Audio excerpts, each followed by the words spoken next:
Cricket time ஃபேன்ஸுக்கு வணக்கம். So ஆர்சிபியை பொறுத்த வரைக்கும் 6 மேட்சஸ் இருக்கு. அடுத்த மேட்ச் சன்ரைசர்ஸ் ஹைதராபாத் கூட. ஸோ ஆல்ரெடி இவங்க 2 பேரும் மோதின அந்த மேட்ச் பிக் மேட்சா இருந்தது. ஸோ அதிக ரன் அடிக்கக்கூடிய ஒரு மேட்சாகவும் அமைஞ்சது.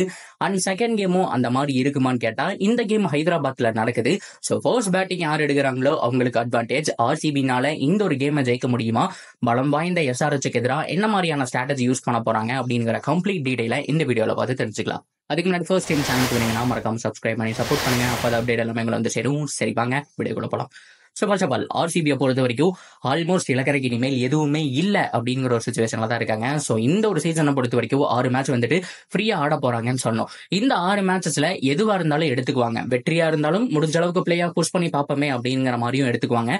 தோல்வியா இருந்தாலும் அடுத்த சீசனுக்கு என்ன பண்ணலாம், என்ன பிரச்சனை இருக்கு நம்ம ஸ்குவாட்ல அப்படிங்கிற மாதிரி வந்துட்டு யோசிப்பாங்க. ஸோ அப்படி பார்க்கும்போது மிகப்பெரிய பிரச்சனையே பவுலிங் யூனிட் தான். ஸோ இந்த தடவை மெகா ஆக்ஷன்ல 8 பேர் ரீடைன் பண்ணலாங்கிற மாதிரி சொல்லியிருக்காங்க. அப்படி பார்க்கும்போது ஏகப்பட்ட பேட்ஸ்மேன்ஸ் எல்லாம் ரீடைன் பண்ணிட்டு இருக்கக்கூடிய அமௌண்ட்ல குவாலிட்டியான பவுலர்ஸை நெக்ஸ்ட் சீசன் எடுக்கணும். ஸோ அதை ஆர்சிபி பிளான் பண்ணுவாங்கன்னு நினைக்கிறேன். ஹோப்ஃபுல்லி அதை பண்ணா நல்லா தான் இருக்கும். பொறுத்திருந்து பார்ப்போம். அதை தொடர்ந்து மெயினா இந்த ஒரு 6 மேட்ச்ல ஒரு குரூசியல் கேம், இந்த ஒரு கேமை தாண்டிட்டா போதுண்டா, இதுக்கப்புறம் எல்லாமே கொஞ்சம் ஈஸி தான். 18ஆம் தேதி சிஎஸ்கே கூட சின்னசுவாமியில நடக்கிற மேட்ச் வரைக்கும் அதுக்குள்ள மீதி இருக்கிற எல்லா கேமுமே ஈஸி தான். ஆனா இந்த ஒரு கேமை தாண்டணும் அப்படின்னு ஆர்சிபி பிளான் பண்றாங்கன்னா அது ஹைதராபாத்துக்கு எதிரான இந்த ஒரு கேம் தான். So Hyderabad versus RCB. So already நான் சொன்ன மாதிரி முதல் மேட்ச் ஏகப்பட்ட ரன்ஸ் போச்சு. ஆனா திருப்பி ஆர்சிபி அடிச்சாங்க. பிகாஸ் அந்த அளவுக்கு ஹைதராபாத்துடைய பவுலிங் ஓரளவுக்கு போராதான் போயிட்டு இருக்கு. ஸோ நடராஜன் ஆகட்டும், புவி ஆகட்டும் யாருமே ஃபார்ம்ல இல்ல. பேட் கமின்ஸ் லோவர் ஒன் போட்டு எடுத்துட்டு இருக்காரு. ஒவ்வொரு தடவை ஹைதராபாத் வந்துட்டு 260, 70, 80 அடிச்சாலுமே கூட அவங்களுடைய பவுலிங் யூனிட் திரும்பி 240, 50, 60 கொடுத்திருக்காங்க. சோ அந்த அளவுக்கு அவங்களுடைய பவுலிங் யூனிட் கொஞ்சம் போரான பவுலிங் யூனிட் தான். சோ இப்போதைக்கு அவங்களுடைய மெயின் பிளான் என்னவா இருக்கும், ஆர்சிபி பொறுத்த வரைக்கும் எஸ்ஆர்ஹெச் ஜெயிக்கணும் அப்படின்னா அவங்களுடைய முதல் பிளான் என்னவா இருக்கும் அப்படின்னா டிராவிஸ் ஹெட்டுக்கு வலை விரிக்கணும். ஸ்ட்ரெயிட்டாவே ஸ்பின்னர்ஸுக்கு போய் ஆகணும். டிராவிஸ் ஹெட்டை பொறுத்த வரைக்கும் ஸ்பின்னர்ஸ் இப்போதைக்கு ஒரு சரியா ஆடல.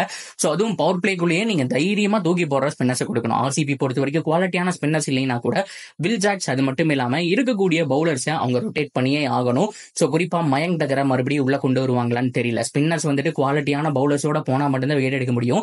சோ இல்லைன்னா பாடி லைன்ல ஷார்ட் பால் கண்டினியூஸா டிராவிஸ் ஹெட்டுக்கு போயிட்டு இருக்கணும். சோ அந்த ஒரு ரோலை யாரு பண்ணுவாங்க அப்படின்னு கேட்டீங்கன்னா என்ன பொறுத்த வரைக்கும் முகமது சிராஜுங்க. முகமது சிராஜுக்கு கண்டிப்பா வந்துட்டு டிராவிஸ் ஹெட்டுக்கு வலை விரிப்பாங்க.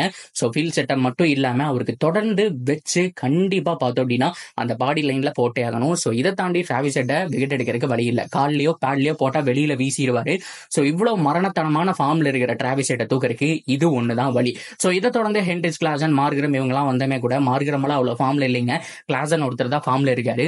சோ இது ஸ்ட்ரைட்டாவே நீங்க ஒரு 2 விக்கெட் 3 விக்கெட் போட்டீங்கன்னா அவருடைய கேமும் வந்துட்டு ஸ்லோ ஆயிடும். சோ அவரும் ஒரு தப்பு பண்ணி ஒரு கட்டத்துல விக்கெட் விட்டு தான் ஆகணும்.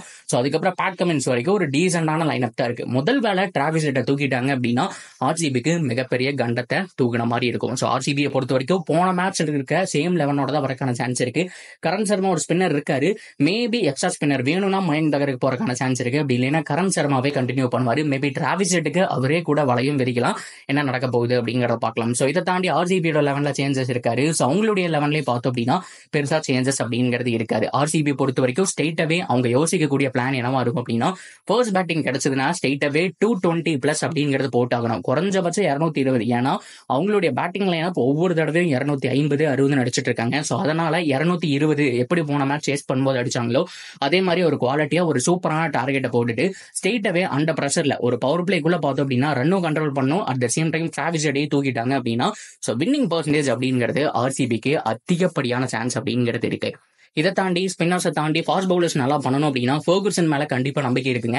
சோ ஹென்ரிச், கிளாசன் எல்லாருக்குமே நல்லா பண்ணுவாரு அப்படின்னு நம்பிக்கை இருக்கு. ஆனா ஸ்ட்ரெயிட்டாவே பவர் பிளேல அவரை கொடுக்கவே கூடாது. ஏன்னா பவர் பிளேல அவர் கொஞ்சம் எக்ஸ்பென்சிவா போயிடுவாரு. சோ அதனால 9, 13, 16, 20 இந்த மாதிரியான ஓவர்ஸ் மட்டும்தான் வந்துட்டு. சோ இது எல்லாமே வந்துட்டு ப்ராப்பரா பண்ணும்போது சோ ஃபர்குசனுக்கு விக்கெட்ஸ் அப்படிங்கறது அதிகப்படியா கிடைக்கலாம். டெத் ஓவர்ஸ் ஹோப்ஃபுல்லி நல்லா போடுறாரான்னு பார்க்கலாம். இந்த ஒரு 6 மேட்ச் தாங்க ஆர்சிபி கிட்ட நான் ஆல்ரெடி சொன்ன மாதிரி இலக்கறக்கு அப்படின்னு எதுவுமே இல்ல. கொஞ்சம் டென்ஷன் ஃப்ரீயா ஆடலாம். பிளே ஆஃப் வந்தாலும் எடுத்துக்கலாம், பிளே ஆஃப் இல்லைனாலும் அடுத்த சீசனுக்கு ஒரு பாடமா இருக்கும் அப்படிங்கிற ஒரு ஃப்ரீயான மனநிலையோட தான் போறாங்க. இதை தாண்டி ஆர்சிபி பண்ணாத ஒரு விஷயத்த பண்ணி ஆகணும். பவர் பிளேல குறைஞ்சபட்சம் 70 அடிக்கணும். போன தடவை நல்லா ஆடினாங்க. சேசிங்ல உண்மையாலுமே வந்துட்டு 70+ அப்படிங்கிற மாதிரி வந்தது. சோ விக்கெட்ஸ் விட்டு இருந்தாங்க. சோ ஒரு விக்கெட் 2 விக்கெட் போனாலும் அந்த 70 ரன் அப்படிங்கிறது விராட் கோலி, ஃபேப் டு பிளஸி கொண்டு வந்து கொடுத்துட்டாங்கன்னா சோ மிடில் ஆர்டர் பேட்ஸ்மேன் எல்லாம் சேர்ந்து கேரி ஆன் பண்ணி அந்த டார்கெட்டை 200+ வரைக்கும் கொண்டு போறதுக்கான சான்ஸ் இருக்கு. சேசிங்லயே அது பண்றதுக்கான சான்ஸ் இருக்கு. பாப்போம். ஹைதராபாத் ஃபர்ஸ்ட் பேட்டிங் பண்றாங்க அப்படின்னா குறைஞ்சபட்சம் 180, 200 அதுக்குள்ள சொல்லிட்டே ஆகணும். ஸோ கொஞ்சம் டஃப்பான டாஸ்க் தான், ஆனால் அதை பண்ணி ஆகணும். அதுவே ஃபர்ஸ்ட் பேட்டிங் அப்படின்னா கண்டிப்பாக 200+ போட்டாகணும். ஆர்சிபி பண்ணுறாங்களா இல்லையான்னு பார்க்கலாம். ஸோ என்னை பொறுத்த வரைக்கும் வின்னிங் பர்சன்டேஜ் 55% எஸ்ஆர்ஹெச்சுக்கும், ஆர்சிபிக்கு ஒரு 45% கொடுக்குறேன். ஹோப்ஃபுல்லி இந்த மேட்ச் பெஸ்ட் மேட்சாக போகும். ஸோ ஆர்சிபி ரிவெஞ்ச் எடுப்பாங்க அப்படிங்கிறத நம்பலாம். ஸோ நீங்க என்ன நினைக்கிறீங்க, என்ன ப்ரெடிக்ஷன் அப்படிங்கிறத கமெண்ட் செக்ஷன்ல சொல்லுங்க. அண்ட் தொடர்ந்து அப்டேட்டுக்கு சேனலோட இணைஞ்சிருங்க. மறக்காம சப்ஸ்கிரைப் பண்ணி சப்போர்ட் பண்ணுங்க.